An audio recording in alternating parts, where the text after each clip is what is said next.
We're in a series here this year where we're looking at some stories from the Bible, asking the question, would the real God please stand up?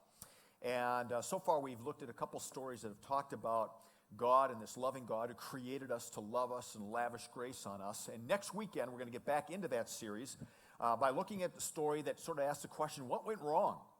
And it takes us to the Garden of Eden, and we find a really powerful story there about Adam and Eve and God's response to them doing some things that they shouldn't have done. Today what we're going to do is we're going to have a real-life story that in some ways does ask that question. If God is a loving God, why is there hurt and pain in the world? And this is such a compelling story. I wanted you to hear it today. Brittany and her husband Mark have been a part of our family for a number of years. And Brittany, you want to come on up and share your story? Let's give her a little encouragement as she comes to talk today about her story. Let me turn this on for you. Thank you. We had a rehearsal last night during the Saturday night service, and she was outstanding, and I expect that the same will be today, so no pressure. So, Brittany, first tell us a little bit about yourself and about Mark and who you are and how you happen to come to Community of Grace. Okay, so Mark and I started dating in high school, and that kind of led us down a path together where we went to the same college, and then eventually we worked our way down here. You came from Wisconsin, right? We came from Wisconsin. Yeah, Packers fans. Yep, die-hard Packer fans. Hard to be in this church. Yeah, as it should be, yeah.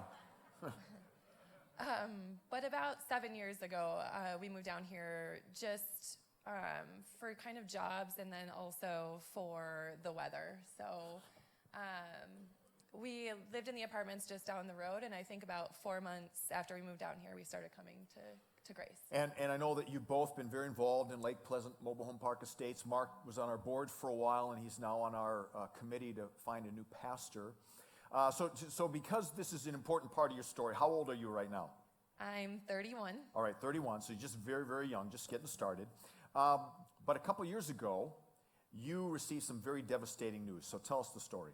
Yeah, so my sister called me one day and she said, hey, I think I found a lump and I'm going to go and get it checked out. Well, it turned out to be nothing. It turned out to be a blocked milk duct. And so I was like, oh, it's been a while. I should probably do my own self-exam. And sure enough, it turned out to be breast cancer.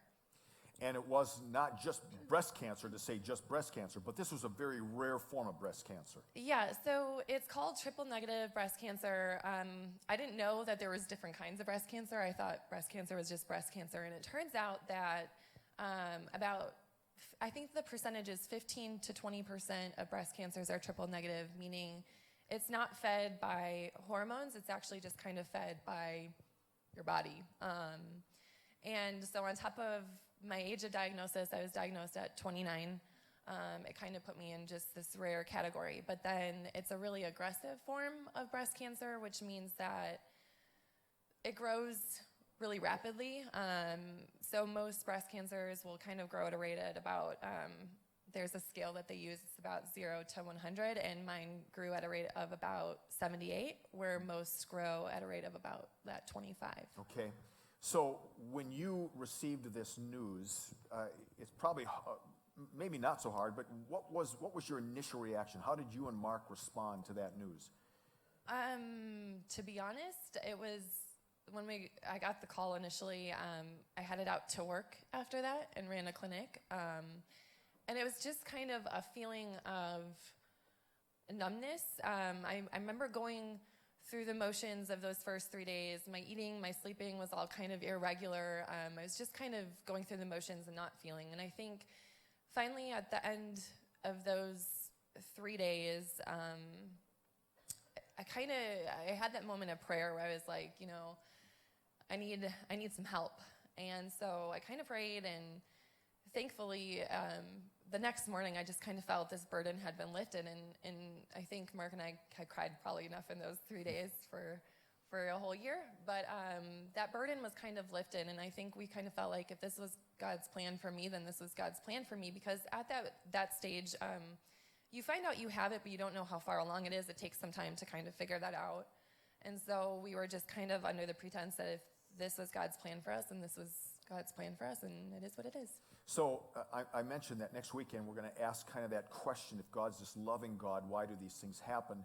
And for a lot of people, they can't answer that question. They end up running from God or abandoning God or just saying God doesn't exist. You did the opposite. You found your faith strengthened in this time.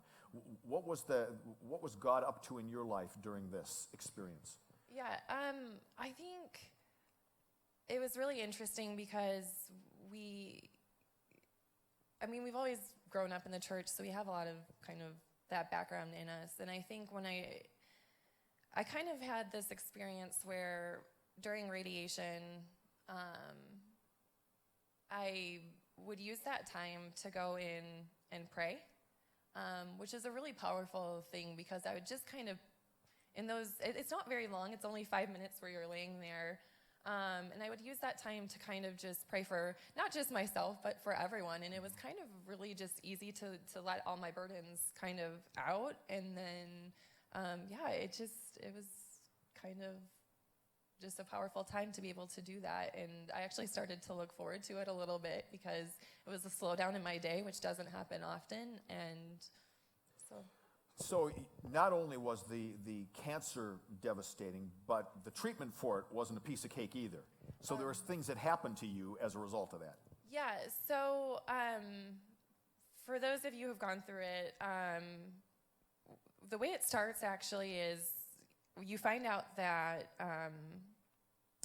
through chemo you can go through early menopause. So Mark and I don't have children, and so we actually started out with fertility treatment. And then from there we went to chemo. And then from there we had a double mastectomy. And then from there we had 25 rounds of radiation. So it was an intense treatment. And lost your hair in the process. Yep, that is the one thing that everyone notices, right? Because you can see it. I think it can be really devastating for some women, and I understand that. But I think for me, it was more so how I felt. You kind of can picture in your mind what that might be, but to actually live it and go through it is just a whole different ballgame. So when they started to realize what kind of cancer you had, did they give you kind of odds of, your odds of surviving this are this versus that? I think they don't really like to give you odds per se, but they said, my breast surgeon was amazing, and she just looked at me right away and she said, "You're in for a long year and a half." Okay. So I kind of knew right off the bat. As far as prognosis, triple negatives have just a higher reoccurrence rate. And so the first 5 years are the most kind of critical for us. After those 5 years, it kind of drops significantly. But there's not a hormone suppressant that we can take. Okay. It's kind of just hope and pray. It doesn't come back. But we did everything in our power that we could. So the chemo, the radiation, all that stuff will reduce kind of. So you're how many years now the other side of it? We are 1 year out. Okay. So I say we because Mark. Mark was pretty significant in the story, and I don't think we gave him enough recognition last night. But and I said it would have been good to have Mark up here and talk because your perspective as the spouse going through that is really different. He said, "Thank you for not asking me. I couldn't have made it." It's tough. Especially for men, we feel so helpless, right? You just want to do something, and we can't do anything, and that's when we're really vulnerable as guys. Yeah, I think he and I, for him, he says, his toughest, I felt bad for him because I was like, he's having to do all the housework and the bills and everything just fell on him. And he was like, I hated watching, you go through it and just being able to stand there and watch. Right. So, but he went to every chemo appointment. He went to every doctor's appointment. He's gone, there's not been something that he has not been at. So the prognosis now is good. You've done everything that you can do. Yep. And out of this, God has birthed in your heart a way to help other people. Yeah. So through all this, myself and 4 other women started a group. We're called Young Advocacy and Support. And we have kind of 2 sides. So the advocacy side, where we really want to work on getting fertility coverage for women. And if we can't get that, because insurance companies don't like that, because fertility is an out-of-pocket cost right now. So what we want to do then is to hopefully at the end of it be able to fund a fertility treatment for someone, and that cost is pretty significant. So it's about $8,000. Wow. And then the other side of it is the support. So what women go through at 50 is not the same thing that women, go through at 20, 30, even 40 sometimes. So we want to kind of be able to support those women going through that as well. Excellent. Well, the reason why I wanted you to hear her story is because she's you. I mean, this is us. This is our family, and she represents who we are as a church. And it's just one story of many, many stories that we as a staff hear all the time of people who have been through devastating experiences, but through God's grace and through a church like this, God has been able to sustain them and support them. And the ministry that she does, even though we don't know about it, she's doing it. It's us doing it through her. And I want to give you one last opportunity because all of us probably know somebody who's had cancer. Or we're going to know somebody who does, or all of us at some time in our lives are going to have a loved one go through really crappy stuff, or we're going to go through it ourselves. You've been there. You've been through it. What would you say to them? Yeah, this is a question you asked last night, and honestly, I think it gets tricky because a lot of times people want to, to me, it's okay to not be okay. Like, so there were those moments that I was throwing up in the shower and I was crying and I was on the verge of just kind of having that breakdown. And I think, honestly, it's okay to be there, and it's okay to be not feeling good or to be angry or to be those things. But I think to recognize that you do have support, whether it's here at church or back home in Wisconsin, they did an unbelievable thing where they held a benefit for me. I mean, you have support. So I think it's okay to not be okay, and I think it's okay to lean on others for support. That is so well said, to just be human. Because we're Christian people, sometimes we think we've really got to be stoic and we've got to be really hard in our faith and not weep, but that's not being human. And even Jesus, when he's going to the cross, he's begging God with tears, please I don't want to go through this.